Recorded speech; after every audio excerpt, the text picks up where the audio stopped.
நான் சின்னதுலேருந்தே ஸ்டேஜ் ஏறணும், மைக் பேசணும்னு சொல்லி ஒரு இது இருந்துக்கிட்டே இருந்துச்சு. அது என்னோட 51வது வயசில் நிறைவேறுச்சு. சின்ன பிள்ளையில குமரன் பேசுவாங்க. ஒரு 13 வயசுலலாம் பேச போகும்போது மற்ற பசங்க அவங்க அம்மா அப்பாவை ஸ்டேஜ் ஏற்றி பரிசு வாங்குவாங்க, பாராட்டுவாங்க. வச்சு நம்ம பிள்ளை என்னைக்கு நம்மளை இந்த மாதிரி ஸ்டேஜுக்கு ஏற்றி நமக்கு பாராட்டு எப்போ கிடைக்கும்ன்ற ஒரு ஏக்கம் இருந்துச்சு. அது இப்போ நிறைவேறிச்சு. அது பெரிய இதுவாக இருக்குது. ரொம்ப ரொம்ப கவலையாக இருந்துச்சு எனக்கு. ஏன்னா அழுததே கிடையாது, எதுக்காக அழுதுதில்லை. இது ஒரு பெரிய இதுவாக இருந்துச்சு. அவரோட காதல் ஸ்டோரியை வந்து அந்த பிக் ஆமா பாஸ் வீட்டுக்குள்ள சொல்லவே இல்லை. ஐயோ அம்மா கிட்ட சொல்ல முடியாது. சொல்ல வரும்போதே தெரியும் என்ன சொல்ல போற, பிச்சு விடுவேன். அந்த ஒரு இதுல இருப்பேன் நான். அது அவனுக்கு தெரியும். சொன்னதே இல்லை எனக்கு. அதுல சொல்லும்போது எனக்கு ஷாக்கா இருந்துச்சு. அப்பா வந்து ரொம்ப கஷ்டப்பட்டவர். அது அவருக்கும் தெரியும். அப்பா வந்து வாழ்க்கையில் ரொம்ப கஷ்டப்பட்டு உங்களை வளர்த்துருக்கேன். நம்ம வந்து ஒரு சாதாரண மிடில் கிளாஸ் குடும்பம் தான். அவர் எதுவுமே நம்மக்கிட்ட ரொம்ப இது பெர்சனலாக எதுவும் சொல்ல மாட்டார்.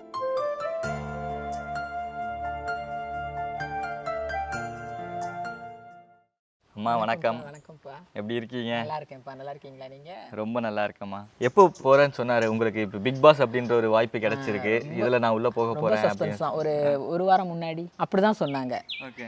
பொதுவாகவே வந்து எப்படின்னா குமரன் வந்து ஏதாவது ஒரு பண்ண போகிறான்னா ஃபுல்லாக 99% ஓகே ஆனதுக்கப்புறம் தான் சொல்லுவாங்க. நான் வந்து அதெல்லாம் கிடையாது. 99% அவங்க வந்து இதானதுக்கப்புறம் தான் அம்மா பிக் பாஸ் போகிறேன்னாங்க. அப்படியாப்பானா ஆமாம்மா பிக் பாஸ் போகிறேன் அப்படின்னு சொல்லிட்டு சொன்னாங்கப்பா. ஆமாம் வருவீங்கல்ல, என்ன உள்ளே அனுப்பிச்சி விட்றதுக்கு வருவீங்கல்ல அப்படின்னு சொன்னாங்க. ஏன்னா பொதுவாக ப்ரோக்ராம் எல்லாம் போவாங்க, கூப்பிடுவாங்க. நாங்கள் யோசிச்சுட்டு போகிறதில்ல. நிறைய ப்ரோக்ராம் போக மாட்டோம். அவனே முடிச்சுட்டு வருவான். அப்போ கொஞ்சம் கவலையாகவும் சொல்லுவான், எல்லாரோட அம்மா அப்பா வந்திருந்தாங்கம்மா நீ வரலம்மான்னு சொல்லுவான். அது கொஞ்சம் அவங்களுக்கு கவலையாக இருக்கும். அப்போ பிக் பாஸ்குள்ளே அனுப்ப வருவீங்கல்ல அப்படின்னு சொன்னோன்னே கண்டிப்பாக வரப்பா, டிக்கெட் போட்டிருப்பான்னு சொல்லிட்டு வந்தோம். ஆமாம். எதனால எல்லா ப்ரோக்ராமுக்கும் போகாமையே இருந்தீங்க? இல்லைப்பா, நாங்கள் இங்கே கிராமத்தில் இருக்கோம்ல. இப்போ புதுக்கோட்டையில் நடக்குதுன்னா 11 மணி ஆகும் முடியறதுக்கு. அதுக்கப்புறம் எங்களுக்கு பஸ்ஸு கிடஞ்சி நாங்கள் வரதுங்கிறது இதாக இருக்கும். அதனால தான் அப்படி தான். ஆனால் எந்த மேடைக்கும் போகாத நீங்கள் முதல் முறையாக பிக் பாஸ் அப்படின்ற ஒரு ஷோக்கு போயிருக்கீங்க. அந்த ஒரு ஷோலேயே ஒரு எமோஷ்னலாக அண்ணன் ஃபீல் பண்ணியிருப்பாரு. நீங்களுமே அந்த ஸ்டேஜில் விஜய் சேதுபதி சார் கூட இருக்கும்போது ரொம்ப எமோஷ்னலாக எதிர்பார்க்கல. எப்படி இருந்தது அந்த ஒரு மொமெண்ட் உங்களுக்கு? ஃபர்ஸ்ட் டைம் அவ்வளோ பெரிய ஸ்டேஜ். என்னோட இதில் வந்து நான் சின்னதுலேருந்தே ஸ்டேஜ் ஏறணும், மைக் பேசணும்னு சொல்லி ஒரு இது இருந்துக்கிட்டே இருந்துச்சு. அது என்னோட 51வது வயசில் நிறைவேறுச்சு. சின்ன பிள்ளையில குமரன் பேசுவாங்க. ஒரு 13 வயசுலலாம் பேச போகும்போது மற்ற பசங்க அவங்க அம்மா அப்பாவை ஸ்டேஜ் ஏற்றி பரிசு வாங்குவாங்க, பாராட்டுவாங்க. வச்சு நம்ம பிள்ளை என்னைக்கு நம்மளை இந்த மாதிரி ஸ்டேஜுக்கு ஏற்றி நமக்கு பாராட்டு எப்போ கிடைக்கும், இன்னைக்கு அவங்களுக்கு கிடைச்சது நமக்கு இன்றைக்கி கிடச்சிருக்க கூடாதான்ற ஒரு ஏக்கம் இருந்துச்சு. அது இப்போ நிறைவேறும்போது நிறைவேறிச்சு. அது பெரிய இதுவாக இருக்குது. அண்ணன் தனி ஒரு ஆளாக அவ்வளோ பெரிய ஒரு முயற்சி எடுத்து நீங்கள் அவ்வளோ பெரிய ஸ்டேஜுக்கு போயிருக்காரு. அது எல்லாத்துக்கும் காரணம் நீங்கள் தான், உங்ககிட்ட இருந்து வந்தது தான். நான் வந்து ஏதோ கொஞ்சம் பார்த்துக்கிட்டேன்னு நினைக்கிறேன். இது குமரனோட 100%. நான் கூட சொல்லுவேன், என்னால் முடியுமாப்பா பிக் பாஸ் அது எப்படிப்பா அப்படின்னு தான் நாங்கள் சொல்லுவேன். பேச போறியா எல்லாம் சரியாக வருமாடான்னு தான் நாங்கள் சொன்னோம். நீ பேச போகலாம், அதெல்லாம் படிக்கணும், வேலைக்கு போகணும், அது மட்டும்தான் நாங்கள் சொல்லிட்டு இருந்தோம். கடவுளோட ஆசீர்வாதம் தான்ப்பா. ஏதோ அவனாவே பேசி ஏதோ வந்திருக்கு. ஆனால் நிறைய அவனுக்கு விஷயங்கள் கற்றுக் கொடுக்கணும். அவனை வந்து கொஞ்சம் மற்ற பிள்ளைங்க மாதிரி ஆக்டிவிட்டியாக இருக்க மாட்டான், கொஞ்சம் இதாக தான் இருப்பான். அப்போ இவனை வந்து கொஞ்சம் ஆக்டிவிட்டி ஆக்கி விடணுங்கிறதுக்காக தான் இந்த கராத்தே கிளாஸுக்கு போக சொல்கிறது, டிராயிங் கிளாஸுக்கு லைப்ரரி போகணும், சும்மா வீடெல்லாம் பெருக்கணும், முழுகணும். அது என்ன பொம்பளை பிள்ளை மட்டும்தான் பண்ணணுமா, நீயும் செய்யணும். ஏன்னா அவனோட அந்த பொண்ணும் வந்து ஒரே ஏஜாக இருப்பாங்களா, அதை செய்யணும். அப்போ அவன் மட்டும் அப்படி சொல்லும். அதனால் அவனோட 6th படிக்கும்போது அவனோட ட்ரெஸ்ஸை அவன் துவச்சிக்கணும், வீடு பெருக்கணும், அந்த மாதிரிலாம் எல்லாமே செய்யணும் அப்படின்னு சொல்லி செய்ய வச்சு. உண்மைதான். குமரன் கூட ஒரு இதில் சொன்னான், எனக்கு ரொம்ப மனசு கஷ்டமாக இருந்துச்சு. அவனை கட்டி பிடிச்சதெல்லாம் இல்லை, முத்தம் கொடுத்ததெல்லாம் இல்லவே இல்லை. ஆமாம் ஸ்ட்ரிக்ட்டு தான். எல்லாருமே அந்த பிள்ளைங்க வந்து ரெட்டை பிள்ளையாக இருக்கிறதுனால எல்லாருமே ரொம்ப தூக்கி கொஞ்சுவாங்க. ஸ்ட்ரிக்ட்டு அந்த இதுதான். ஏன்னா கரெக்டாக கொண்டு வந்துடணும் இவங்கள, நல்லா விட்டுறக்கூடாது. செல்லம் கொடுத்தா இவங்க இதாயிருவாங்க அப்படின்னு நல்ல பிள்ளைங்களா கொண்டு வரணுன்ற ஒரு எண்ணம் மட்டும் இருந்துச்சு. ஓகே. ஆனால் குமரன் அண்ணா வந்து அவரோட வாழ்க்கையில் என்னென்ன கஷ்டங்களெல்லாம் கடந்து வந்தாரு அப்படின்னு சொல்லி ஒரு இடத்துல சொல்லியிருப்பாரு பிக் பாஸ் வீட்டுக்குள்ள. எனக்கே சில விஷயங்கள் தெரியல. நான் செலவுக்கெல்லாம் அப்படிலாம் கொடுக்க மாட்டேன். இங்கேருந்து போகிறதுக்கு 100 ரூபாய், நான் 100 ரூபா மட்டும்தான். அவன் எனக்கு தெரியாமல் அவன் நிறைய இது பண்ணியிருக்கான்ப்பா. ஏன்னா இன்னைக்கு சென்னைக்கு தான் வந்தாகணும் எல்லாத்துக்குமே இல்லையா. இப்போ என்கிட்ட பணமும் கேட்க முடியாது, சென்னைக்கு போகிறேன்னு சொல்லவும் முடியாது. அப்படி தான் அவன் வந்து இந்த வித்தவுட்ல எல்லாம் ட்ராவல் பண்ணி அவன் ரொம்ப சிரமப்பட்டிருக்கான். ஆனால் பிக் பாஸ் உள்ளே போயிட்டு அது சொல்லும்போது இவர் ஃபேக்காக சொல்கிறாருப்பா, பொய்யா ஒரு கதை ஒன்று கிரியேட் பண்ணுறாரு அப்படின்ற மாதிரி நிறைய பேர் அது சொன்னாங்க இல்லையா. அது பார்க்கும்போது அதெல்லாம் கேட்கும்போது உங்களுக்கு எப்படி இருந்ததுமா? இப்போ அது உண்மையிலே அவன் சிரமப்பட்டது தான்ப்பா. நானே சொல்லுவேன், அவனோட ஸ்கூல் டைம் எவ்வளோ நேரம், அவனோட காலேஜ் டைம் எவ்வளோ நேரம், அப்போ மிச்ச நேரம் இருக்குல்ல, ஏதாவது பண்ணு நீ, ஏதாவது நாங்கள்லாம் சின்ன பிள்ளையிலே எங்களோட சாப்பாட்டுக்கே நாங்கள் வேலை பார்த்து தான் நாங்கள் சாப்பிட்ருக்கோம். அப்படின்னா நீ வந்து வேலை பார்த்து தான் சாப்பிடணும், காலேஜ் முடிச்சவொடனே போய் ஏதாவது வேலைக்கு போ அப்படின்னு சொல்லிட்டு இந்த பக்கம் நான் கவலைப்படுவேன், ஐயோ நம்ம பிள்ளை வேலைக்கு போக சொல்கிறோமோ அப்படின்னு சொல்லிட்டு. அது மாதிரி இந்த மாதிரி கல்யாணங்களுக்கெல்லாம் கூட அவங்க போயிருக்காங்க தான், வேலை பார்த்துருக்காங்க தான். அப்பா வேலை செய்யணும்னு சொல்லிடுவேன், அப்புறம் மனசு கடந்து இது பண்ணும். அப்புறம் இன்னொன்று அவங்களோட முன்னேற்றத்துக்கு அவங்களோட அந்த பைசா எப்படி கிடைக்குதுன்னு தெரிஞ்சால் தானப்பா அவங்க செலவு பண்ணும்போது அவங்களுக்கு அதோட அருமை தெரியும். அதனால சொல்லுவேன் தான் நான், வேலைக்கு போ, சரிம்மா நான் காலேஜ் முடிஞ்ச பேக்கரிக்கு போகிறேம்மா, ஏதோ பண்ணு, கௌரவமாக இருக்கணும், திருடக்கூடாது, பொய் சொல்லக்கூடாது, கௌரவம். அது ஒன்று இந்த பிள்ளைங்கள்ட்ட ரொம்ப நல்ல உயர்ந்த பழக்கம்ப்பா, திருட மாட்டாங்க. இங்கே விவேகானந்தாவில் படிக்கும்போதே காரைக்குடியில் லோக்கல் சேனலில் 50 ரூபா தான் கொடுப்பாங்க. ஒரு 5 மணிக்கு 5:30 மணிக்கு அங்கே போயிட்டான்னா 9 மணி 9:30 ஆகும் வீட்டுக்கு வர்றதுக்கு. போயிட்டு தான் வந்துடும், ஷோ பண்ணிட்டு தான் வருவான். அவரோட காதல் ஸ்டோரியை வந்து அந்த பிக் ஆமா, பாஸ் வீட்டுக்குள்ள சொன்னதே இல்லை, சொல்லிருப்பாரு. சொன்னது இல்லை. 24 வயசுல கல்யாணம் பண்ணிக்கணும்னு ஒரு சிச்சுவேஷன் வரும்போது இதை வீட்டுல சொன்னா அதுதான் சங்க உண்மை, எடுத்து போட்டுருவாங்க அதுதான் அப்படின்ற உண்மை. மாதிரி. ஆமா இப்ப நீங்க எவ்வளவு ஸ்ட்ரிக்ட்டா இருந்திருக்கீங்க ஆமா, ஸோ தெரியும் அவனுக்கு. எது அதாவது இப்போ பார்க்கும்போதே அஜிஜோ அம்மா கிட்ட சொல்ல முடியாது எனக்கு, அதுல சொல்லும்போது எனக்கு ஷாக்கா இருந்துச்சு. அவன் சொன்னதே இல்லை குமரன். ஆமா, சொல்ல வரும்போதே தெரியும் என்ன சொல்ல போற, பிச்சு விடுவேன், அந்த ஒரு இதுல இருப்பேன் நான், அது அவனுக்கு தெரியும். சொன்னதே இல்லை எனக்கு, அதுல சொல்லும்போது எனக்கு ஷாக்கா இருந்துச்சு. ஒருவேளை சொல்லியிருந்தாருன்னா என்ன ஆயிருக்கும்? அதெல்லாம் நமக்கு வேண்டாம்ப்பா, ஒரே வார்த்தை தான், வேண்டாம்ப்பா அதெல்லாம் நமக்கு சரியா வராதுப்பா, நீ படிக்கணும், வேலைக்கு போகணும், நம்ம ஒரு உயர்ந்த நிலைமைக்கு வரணும். ஆனா அண்ணன் வந்து எந்த இடத்துலயும் அழுது நாங்க பார்த்ததே கிடையாது. ஏன்னா அண்ணன் கூட ஒரு 3-4 வருஷமா நாங்க அழுகவே மாட்டாங்க, அப்படிங்கும்போது எந்த இடத்துல அழுததே இல்லை. ரொம்ப ரொம்ப கவலையா இருந்துச்சு எனக்கு, என்ன ரொம்ப ஏன்னா அழுததே கிடையாது, எதுக்காக அழுதுதில்லை, எதுக்குமா அழுகணும், நம்ம எல்லாத்தையும் சரி பண்ணி அந்த ஒரு மைண்ட் செட்லேயே இருப்பான் குமரன். இது ஒரு பெரிய இதுவாக இருந்துச்சு. இப்படி ஒரு செகண்டில் அதை எப்படியோ நின்றுட்டான் அசால்ட்டா. ஆனால் இவ்வளோ புத்திசாலியாக இருக்குன்னு எனக்கே ஆச்சரியம், குமரன் இவ்வளோ புத்திசாலியா அப்படின்னு சொல்லிட்டு எனக்கே ஒரு ஆச்சரியம். அம்பேத்கர் பற்றி ஒரு பேசியிருந்தான், நான் சட்டுன்னு பாராட்டிட மாட்டேன் குமரனை. ஓகே நல்லா இருக்குப்பா, இன்னும் பெஸ்ட்டாக பண்ணணும்ப்பா, இன்னும் பெஸ்ட்டாக பண்ண, அதே தான் சொல்லிகிட்டே இருப்பேன். அப்போ அம்பேத்கர் பற்றி பேசியிருக்கும்போது ரொம்ப நான் நிறைய படிச்சிருக்க குமரா, அதனால தான் உன்னால் இவ்வளோ சொல்ல முடிஞ்சிச்சு அப்படின்னு தான் சொல்லுவேன். ஆனால் நல்ல புத்திசாலியாக இருக்கான், எனக்கு இவ்வளோ தெரியல, நல்ல புத்திசாலியாக இருக்கான், அழுததே கிடையாது. ஏன் இப்படி டக்குன்னு எமோஷன் ஆகி அழுதுட்டான்னு தெரியல. பாசமும் நாக்கா, அம்மா அப்பா ஓகே அவ்வளோதான், என்னப்பா நல்லா இருக்கேன், நீ சாப்பிட்டியாப்பா, சாப்பிட்டுக்க தூங்கிக்க, அவ்வளோதான் சொல்லுவோம். அவனை அம்மா சாப்பிட்டீங்க, சாப்பிட்டேன்ப்பா. அந்த மற்ற அம்மா அப்பா அம்மா அப்படி இல்லை, மற்ற அம்மா குழந்தைங்கலாம் கிடையாது. போ பாரு விழுந்துட்டியா, சரி எந்திரி, அப்போ தான் உனக்கு அதோட வழி என்னன்னு தெரியும், அப்போ தான் நீ கவனமாக போவ, அப்படி தான் சொல்லி வளர்த்துருக்கேன் நான். ஓகே, நம்ம கூட இருக்கும்போது அண்ணன் அழுதாரு, எமோஷனல் ஆகி ஒரு விஷயம் அழுகிறாரு அப்படின்னா நம்ம சப்போர்ட்டிவாக இருப்போம், வீடு பார்த்துக்கலாம் அப்படின்னு சொல்லிட்டு. ஆனால் அந்த வீட்டுக்குள்ளே இருக்காரு, அவருக்கு ஆறுதல் சொல்லக்கூட எங்கள் யாருமே இல்லை. ஏன்னா அந்த ஒட்டுமொத்த வீடே அவருக்கு எகென்ஸ்டாக தான் இருக்குது. அப்படிங்கும்போது அந்த இடத்துல ஒரு அம்மாவாக ஒரு கஷ்டமாக இருந்திருக்கும்ல, தன் பிள்ளை இவ்வளோ கஷ்டப்படுறாங்க. அவனுக்கு தெரியும்ப்பா, வந்துடுவான்ப்பா. அம்மாவா இருந்தா என்ன அவனுக்கு என்ன, அவனுக்கே தெரியும் சமாளிக்கிறதுக்கு, நீ வந்துடுவ அப்படிதான் நம்ம அம்மா சொல்லுவா. வெள்ளி தான் அம்மா, எனக்கு கவலையா இருந்துச்சு, ஐயோ குமரன் அழுகிறானே, சரிரா விடுறா அம்மா இருக்கேன்டா, நீ ஒன்றும் கவலைப்படாதடான்னு கூட நம்மளால சொல்ல முடியலையே. ஆனா இன்னொன்று, அதை வந்து சொல்றதுக்கு ஆள் இல்லைன்னா தான் அவன் இன்னும் ஸ்ட்ராங் ஆவான். நம்ம அம்மா இருக்கா அப்படின்னு சொல்லிட்டு கொஞ்சம் டவுன், இது ஓகே தான்ப்பா வந்துடுவான். ஆனா எனக்கு கவலையா இருந்துச்சு, ஐயோ அழுதுட்டானே அப்படின்னு மனசு கொஞ்சம் இருந்தாலும் நம்ம தேத்திக்குவோம். குமரன் சொல்லுவான், சின்ன பையன் என்ன ஆக போகிறேன், நான் ஆர்மிக்கு போகிறேம்மான்னு சொல்லுவான். அங்கே எவ்வளோ சிரமம் இருக்கும் இல்லையா, அப்போ அங்கே ஃபேஸ் பண்ணி நான் இங்கே ஓட முடியாதே, அவனை அவன் தானே பார்த்துக்கணும். நீங்கள் எப்படி ஒரு குமரனை பார்த்தீங்களோ அதே குமரனை தான் பிக் பாஸ் வீட்டுக்குள்ளேயும் பார்க்குறீங்களா? ரொம்ப திறமையாக இருக்கான்ப்பா, நான் எதிர்பார்க்கவே இல்லை குமரனுக்குள்ளே இவ்வளோ திறமை இருக்கும் அப்படி நான் நினைக்கவே இல்லை. சராசரி பிள்ளைங்களா தான் இருப்பாங்க. இப்போ சென்னைக்கு நான் வரும்போது பார்க்குறேன், அங்கே எவ்வளோ பிள்ளைங்க இருக்காங்க, என் பிள்ளை உயர்வாக இருக்கானே, எனக்கு ரொம்ப பெருமையாக இருக்கே. அங்கே நிறைய பேர் சும்மா பொழுதுபோக்கிட்டு இருக்காங்க, ஃபோன் பார்த்துட்டு இருக்காங்க, அரட்டை அடிச்சிட்டு இருக்காங்க, அவங்க மாதிரி இல்லையே. குமரன் ரொம்ப ஹார்ட் ஒர்க் பண்ணியிருக்கானே, ரொம்ப பெருமையாக இருக்குது எனக்கு. வியந்து போயிருக்கேன், நான் இவ்வளோ திறமை இருக்கா குமரனுக்குள்ளே அப்படின்னு சொல்லி நான் வியந்து போயிருக்கேன்ப்பா. ஆமாம். ஆனால் சின்ன வயசில் அண்ணனுக்கு ஒரு ஆப்ரேஷன் நடந்துச்சுன்னு சொன்னாங்க, அதனால நிறையா கஷ்டப்பட்டோம். அதுலேருந்து எப்படி அவர் மீண்டு வந்தார், அது சொல்ல முடியுமாமா? ஒரு 10 வயசு தானே, அதனால நாங்கள் பார்த்துக்கிட்டோம் அவனை. இவனை வந்து எப்படின்னா, இப்போ ஹாஸ்பிட்டலில் இருக்கும்போது சேட்டை பண்ணுவான், காலை தூக்கி செவத்து மேலே வச்சுருப்பான், டாக்டர் ஐயோ அப்படின்னு சொல்லுவாங்க, ஏய் வலிக்குதுன்னு கத்துவான், சாப்பிடுன்னு சொல்லுவான், சாப்பிட மாட்டேன், டாக்டர் சொல்லுவாங்க சாப்பிடக்கூடாதுப்பா ஆப்ரேஷன் இருக்குப்பான்னு சொல்லி, அப்போ தான் எனக்கு வேணும்னு சொல்லி, எனக்கு இப்போ சாப்பாடு வேணும், எனக்கு பசிக்குதே அப்படின்னு ரொம்ப செல்லமாக தான் வளர்த்தோம், ரொம்ப கேரிங்காக தான் பார்த்துக்கிட்டோம். அப்போ இவனை வந்து எப்படி கொண்டு வரது, ஃபஸ்ட்டு ஆப்ரேஷனுக்கு அப்பா இருந்தாங்க, செகண்ட் ஆப்ரேஷனுக்கு அப்பா ஊருக்கு போயிட்டாங்க, நான் மட்டும்தான் அவனை பார்த்துக்கணும். அப்படிங்கும்போது தான் அப்போ கதை சொன்னோன்னா அந்த வழியிலேருந்து அவங்க வெளில வந்துடுவாங்க, தன்னை மறந்துடுவாங்க. அப்படிங்கும்போது அந்த பழைய புத்தக கடையில் போய் அந்த புத்தகங்கள் வாங்கிட்டு வருவேன். அதில் மகாபாரதம், ராமாயணம், தெனாலிராமன், மரியாதை ராமன், சிறுவர் மலர், தங்கம், அதெல்லாம் கொண்டு தங்க மலர்னு சொல்லிட்டு தங்க பாப்பான்னு சொல்லிட்டு அந்த புக்கெல்லாம் கிடக்கும்ல, அதெல்லாம் எடுத்துகிட்டு வருவேன். எடுத்துகிட்டு வந்துட்டு நான் வந்து அதுலேருந்து கதைகளை படித்து நம்ம பேசுகிற மாதிரி சொல்லணும். அவனை படிக்க சொன்னால் முடியாது நீங்கள் படித்து சொல்லுங்கள் அப்படிமா.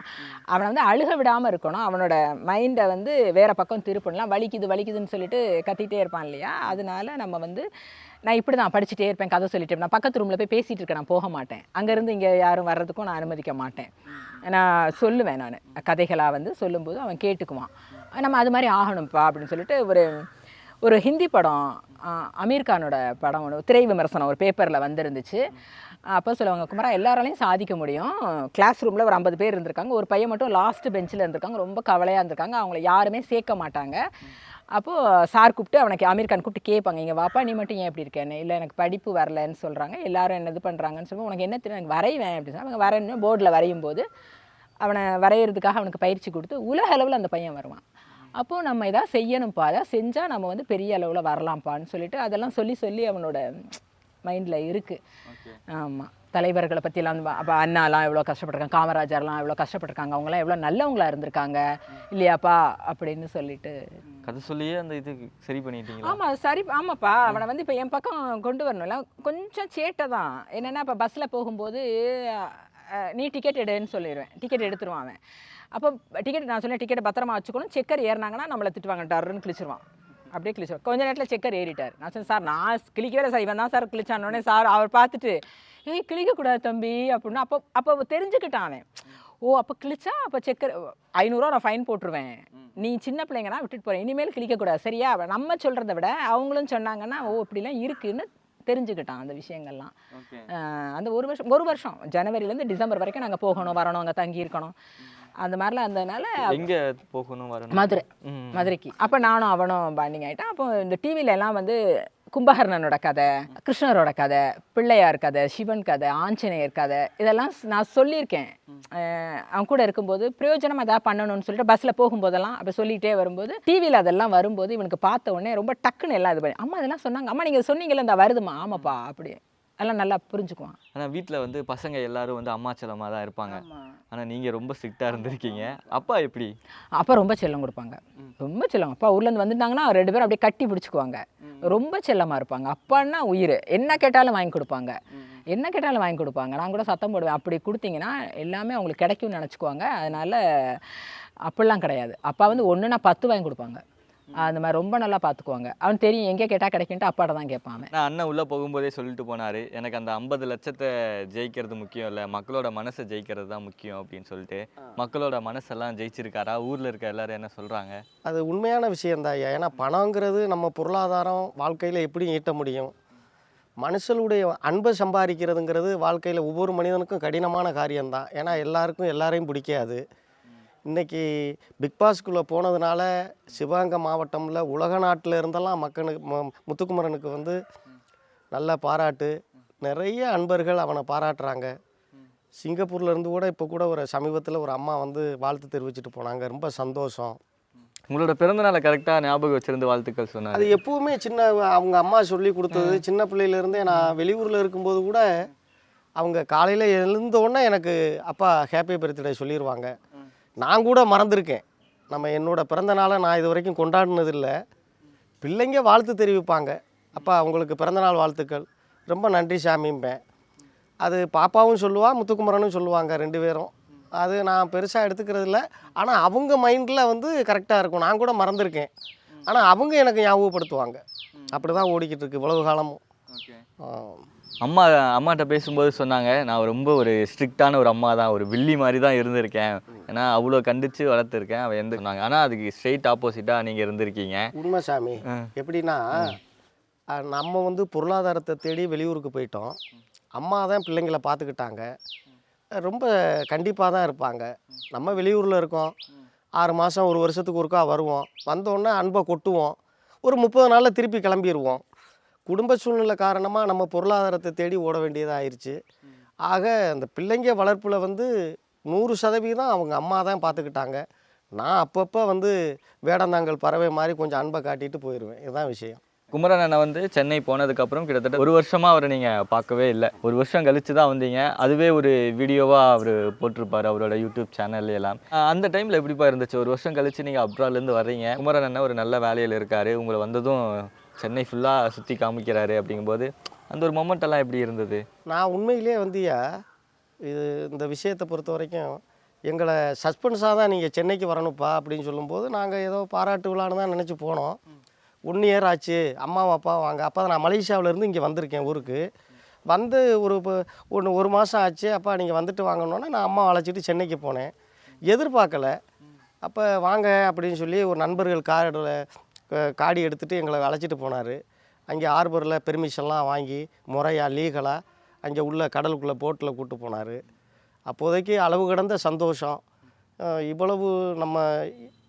இவ்வளவு பெரிய மகிழ்ச்சி நம்ம எதிர்பார்க்கல. இருந்தாலும் நம்ம பிள்ளை சென்னைக்கு வந்து இவ்வளவு கஷ்டப்பட்டு மீடியா லைனில் இருந்து பல சிரமங்களை அனுபவித்து பரவாயில்ல நம்மளை சந்தோஷமாக வச்சுக்கிறணுங்கிறது அவனுடைய முழு பொறுப்பாக இருக்குது அப்படின்னு பார்க்கும்போது கடலுக்குள்ளே போகும்போதே அளவு கடந்த சந்தோஷம்தான். நான் அந்த போட்டு வீடியோவில் கூட சொல்லியிருப்பேன், நம்மளோட பிள்ளை பெரிய ஒரு சாதனை பண்ணியிருக்கான். இதே மாதிரி எல்லா பிள்ளைங்களும் அவங்கவுங்க அம்மா அப்பாவை சந்தோஷமாக வச்சுக்கணும். அது அப்படி வச்சுக்கிட்டா ரொம்ப சந்தோஷமாக இருக்கும். நம்ம வீட்டு பிள்ளைங்க மாதிரி எல்லா தாய் தகப்பனையும் எல்லா பிள்ளைங்களும் பார்க்கணுங்கிறது என்னோட ஒரு எண்ணம். அதே ரொம்ப அளவு கடந்த சந்தோஷம். நாங்கள் எதிர்பார்க்கல. அவனுக்கு சென்னையில் இந்த அளவுக்கு முன்னேற்றத்துக்கு காரணம் அவனுக்கு கிடைத்த நல்ல ஆசிரியர் பெருமக்கள் இருபாலரும், நல்ல நண்பர்கள். இப்போ பிக் பாஸுக்குள்ள எடுத்துக்கிட்டோன்னா அதிகமான பொதுமக்களுடைய ஆதரவு, உறவினர் ஆதரவு, நல்ல நண்பர்கள். இது எல்லாத்துக்குமே காரணம் என்னை பொறுத்த வரைக்கும் கேட்டால் நான் இறைவனுக்கு நன்றி சொல்லுவையா. இது எல்லாம் எங்களால் நடந்தது கிடையாது. அவனொருளாலே அவன்தால் வணங்கிங்கிறது மாதிரி நான் எல்லாமே அவரால் தான் நடந்துச்சு அப்படின்னு நான் சொல்லுவேன். ஓகே. ஆனால் அண்ணன் வந்து வேலைக்கு போயிட்டு முதலாக அவரோட, ஏன்னா அம்மா கிட்ட கூட கேட்டிருப்பேன், முதல்ல அவர் சம்பாரிச்சது சொந்த காசில் வாங்கினது அந்த வண்டி தான். அந்த வண்டி வாங்கினதுக்கப்புறம் அந்த வண்டியில் உங்களை உட்கார வச்சு ஒரு ரவுண்டு கூட்டிகிட்டு போவார். அப்போ கூட ஒரு வீடியோவாக போட்டு சொல்லியிருப்பார், அப்பா சின்ன வயசுலேருந்து என்னை சைக்கிளில் உட்கார வச்சு என்னை கூட்டிகிட்டு போயிருக்காரு, அவ்வளோ கஷ்டப்பட்டிருக்காரு. இன்றைக்கி நான் வண்டியில் சொந்தமாக வண்டி வாங்கி அப்பாவை பின்னாடி உட்கார வச்சு கூட்டிகிட்டு போகிறதுல ரொம்ப பெருமைப்படுறேன் அப்படின்ற மாதிரி. அது உங்களுக்கு எப்படி இருந்ததுப்பா? அந்த மிகப்பெரிய சந்தோஷம் சாமி. எப்படின்னா அவனுடைய எய்மாவும் இருந்துச்சு. நான் கூட சொன்னேன், அப்போ மீடியாவுக்குள்ளே போய் வேலைக்கு சேர்ந்தப்போ, அப்பா நீ ரொம்ப கஷ்டப்படுறியே, வேணா உனக்கு ஒரு செகண்ட் ஹேண்ட் வண்டி வாங்கி தரேன்னு சொன்னேன். அப்போ முத்துக்குமரன் சொன்னது என்னென்னா, அப்பா செகண்ட் ஹேண்டு வேண்டாம், நான் வாங்கினா என் உழைப்பில் நான் வாங்குறப்பா அப்படின்னும்போது நானும் கொஞ்சம் பெருமைப்பட்டேன். பரவாயில்ல, அப்போ அவன் உழைச்சி ஒரு 2 வீலர் வாங்கினாதான் அந்த வண்டியோட அருமை அவனுக்கு தெரியும். சரி உன் விருப்பம் சாமின்னு. அப்போ உடனே வந்து புக்கிங் பண்ணி ராயல் என்ஃபீல்டு எடுத்து, அப்போ நான் ஊர்லேருந்து வந்திருந்தேன். வந்தோடனே அப்பா இதை ஓட்டுங்கன்னாரு. அப்பா நான் புல்லட் ஓட்டி ரொம்ப நாளாச்சு, இப்போ நான் எப்படி டவுனுக்குள்ளே ஓட்டுவேன்னே. இல்லை நீங்கள் சும்மா போங்க, நான் பின்னாடி உட்காந்துருக்கேன் அப்படின்னோடனே நான் ஃபஸ்ட் கியர் செகண்ட் கியர் போட்டு சும்மா அப்படி ஒரு ரவுண்டு போய்ட்டு வந்தோம். அப்போ அவர் வீடியோ ஷூட் பண்ணதே எனக்கு தெரியாது. நான் என்னை ஓட்ட சொல்லிவிட்டு அவர் பின்னாடி இருந்தார். கடைசியாக பார்த்தாக்க என்னோடய வழக்கத்தில் தான் தெரியுது அவர் ஷூட் பண்ணது. நானே பார்த்து ஆச்சரியப்பட்டேன், எப்படி எடுத்தான்னு தெரியலையே அப்படின்னு. அப்புறம் வீடியோ வந்தப்போ தான் பெரிய சந்தோஷமாக இருந்துச்சு. அது மிகப்பெரிய சந்தோஷம் சாமி. அது அவருடைய எண்ணம், வாங்கினா ராயல் என்ஃபீல்டு வாங்கணும், ஓட்டணும் அப்படிங்கிற ஒரு குறிக்கோளோடு இருந்தார். அதே மாதிரி அவர் செஞ்சு காட்டினார். அதான் விஷயம். அம்மா ரொம்ப ஸ்ட்ரிக்டாக இருக்கனால அம்மாட்ட பெருசாக எந்த விஷயத்தையும் ஷேர் பண்ணிக்கிட்டது இல்லை. லவ் ஸ்டோரியை கூட சொன்னதில்லை அப்படின்னாங்க. உங்ககிட்ட எல்லாம் சொல்லியிருக்காரா? உங்ககிட்ட சாமி என்கிட்டையும் அவர் பகிர்ந்து கொள்ள மாட்டார். ஏன்னா அப்பா வந்து ரொம்ப கஷ்டப்பட்டவர், அது அவருக்கும் தெரியும். நானே சொல்லியிருக்கேன் இங்கே, அப்பா வந்து வாழ்க்கையில் ரொம்ப கஷ்டப்பட்டு உங்களை வளர்த்துருக்கேன், பெரிய அளவில் இல்லை, நம்ம வந்து ஒரு சாதாரண மிடில் கிளாஸ் குடும்பம் தான் அப்படின்னு சொல்லி நானுமே சொல்லி வளர்த்துருக்கிறதுனால அவர் எதுவுமே நம்மக்கிட்ட ரொம்ப பெர்சனலாக எதுவும் சொல்ல மாட்டார். ஸ்கூலுக்கு தேவை, அப்பா பணம் கட்டணும், காலேஜுக்கு பணம் கட்டணும் அப்படிங்கிற இன்ஃபார்ம் மட்டும்தான் நம்மக்கிட்ட சொல்லுவாரே ஒழிய, மற்றபடி இந்த லவ் ஸ்டோரி அது இதெல்லாம் நம்மக்கிட்ட சொல்ல மாட்டார். இன்னொன்று அதிகமான நண்பர்களும் கிடையாது, குறைந்த நண்பர்கள் தான், அற்புதமான நண்பர்கள். அவங்கள வீட்டுக்கு கூப்பிட்டு வருவார், அறிமுகப்படுத்துவார். அந்த பிள்ளைங்களும் நம்ம வீட்டு பிள்ளைங்க தான். அதனால் நம்ம வீட்டு பிள்ளை வழி தவறி போவாங்கிற எண்ணம் எங்களுக்கு கிடையாது. அது ஒரு மிகப்பெரிய விஷயந்தான். அது அண்ணன் வந்து இந்த ஊருக்காக ஏதாவது ஒன்று பண்ணணும் அப்படின்னா நீங்கள் என்ன பண்ணணும்னு நினைப்பீங்க? ஏன்னா எந்த இடத்துலையும் அவர் தன்னோட ஊரை விட்டு கொடுத்து பேசினதே இல்லை. எப்பவுமே அவரை பற்றி அந்த இன்ட்ரொடக்ஷன் சொல்லும்போது அவரோட ஊரையும் மென்ஷன் பண்ணி தான் சொல்லுவார். இந்த ஊருக்காக அவர் ஒரு விஷயம் பண்ணால் நல்லா இருக்குன்னா என்ன சொல்வீங்க? அது நல்ல கேள்வி சாமி. எப்படின்னா இங்கே தான் நமக்கு பூர்வீகம்னு பார்த்தா பக்கத்தில் தேவப்பட்டு கிராமம், தேவப்பட்டு கல்லல், அந்த இங்கேருந்து 1 கிலோமீட்டர் தான். அதுதான் நம்ம பூர்வீக ஊர் தேவப்பட்டு. இங்கே குமரன் வந்து பிறந்தது வளர்ந்தது படித்தது எல்லாமே இங்கே கல்லலில் தான். குமரன் வந்து கல்லல் கிராமம்னு இல்லை. இப்போ பிக் பாஸுக்குள்ளே உள்ளே போயிட்டு நிறையா மக்கள் நமக்கு ஆதரவு தெரிவிக்கிறாங்க. கல்லலுக்கு மட்டும் இல்லை, என்னை பொறுத்த வரைக்கும் கேட்டால் குமரன் நிறைய ஏழை பிள்ளைங்க, படிக்க முடியாத பிள்ளைங்களுக்கு கல்வி இன்றைக்கி ஒவ்வொருத்தருக்கும் வாழ்க்கையில் ரொம்ப முக்கியம். அது நான் ஏன்னா அனுபவப்பட்டிருக்கேன். நம்ம படிச்சிருந்தா ஒரு நல்ல உத்தியோகம் போயிருக்கலாமே அப்படிங்கிற கவலை எனக்கு பலமுறை நான் ரொம்ப மனசுக்குள்ளே புழுங்கியிருக்கேன். அது மாதிரி என்னென்னா, படிக்க முடியாத ஏழை பிள்ளைங்களுக்கு நம்ம ஊர்னு இல்லை, எல்லா ஊர்லேயும் இருக்கக்கூடிய பிள்ளைங்களுக்கு அந்த கல்விக்காக அவர் உதவி செஞ்சார்னா எனக்கு மிகப்பெரிய சந்தோஷமாக நான் கருதுகிறேன். அதை கண்டிப்பாக நான் அவர்கிட்ட சொல்லியிருக்கேன். அவர் செய்வாருங்கிற நம்பிக்கையும் எனக்கு பரிபூர்ணமாக இருக்குது. ஆக படிக்க முடியாத குழந்தைங்களுக்கு அவர் உதவி செய்யணும் அப்படிங்கிற ஒரு எண்ணம் எனக்கு நிறையா இருக்குது.